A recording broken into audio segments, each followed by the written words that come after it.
আপনি কি জানেন, একসময় বাবারা নিজের মেয়েকেই জীবন্ত মাটিতে পুঁতে দিত?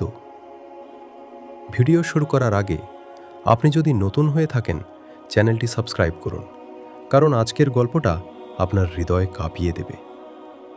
এটা সেই সময়ের গল্প যখন আরব সমাজ ছিল অন্ধকারে ডুবে, যাকে বলা হয় জাহেলি যুগ।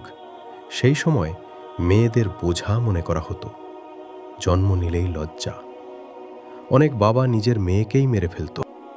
একজন মানুষ ছিল, তার ঘরে জন্ম নিল একটি মেয়ে, ছোট্ট, নিষ্পাপ, বাবার কোলে হাসত। প্রথমে বাবা খুশি হয়েছিল, কিন্তু সমাজের কথা শুনে তার মন বদলে গেল। লোকেরা তাকে বলতে লাগলো, তুই মেয়ে রাখবি? এটা তো লজ্জা। ধীরে ধীরে তার হৃদয় শক্ত হয়ে গেল। সে সিদ্ধান্ত নিল নিজের মেয়েকে মাটিতে পুঁতে ফেলবে। একদিন সে মেয়েটাকে নিয়ে মরুভূমির দিকে হাঁটতে লাগলো। মেয়েটা খুশি হয়ে বাবার হাত ধরে বলছে, আব্বু, আমরা কোথায় যাচ্ছি? বাবা কিছু বলল না। সে একটা গর্ত খুঁড়তে শুরু করলো, আর মেয়েটা পাশে বসে খেলছিল। হঠাৎ মেয়েটা বাবার মুখে মাটি দেখে নিজের ছোট্ট হাত দিয়ে মুছে দিয়ে বলল, আব্বু, আপনার মুখে মাটি লেগেছে। এই দৃশ্য দেখে বাবার হাত কেঁপে উঠল। তার চোখে পানি চলে এলো। এক মুহূর্তের জন্য তার হৃদয় নরম হয়ে গেল। কিন্তু সমাজের ভয় আর লজ্জার চাপ, শেষ পর্যন্ত সে নিজের হৃদয়কে হারিয়ে ফেলল।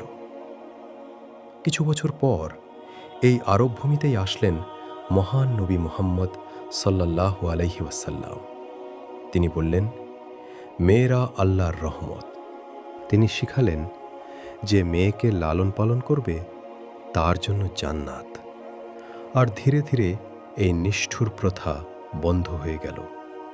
যে সমাজ মেয়েকে মেরে ফেলত, সেই সমাজই মেয়েকে ভালোবাসতে শিখল। আজ আমরা যাদের অবহেলা করি, তারা হয়তো আল্লাহর দেওয়া রহমত। আজ থেকে আপনি কি মেয়েদের সম্মান করবেন? কমেন্টে লিখুন, মেয়ে মানে রহমত। ভিডিওটা ভালো লাগলে লাইক দিন এবং এমন গল্প পেতে চ্যানেলটি সাবস্ক্রাইব করুন।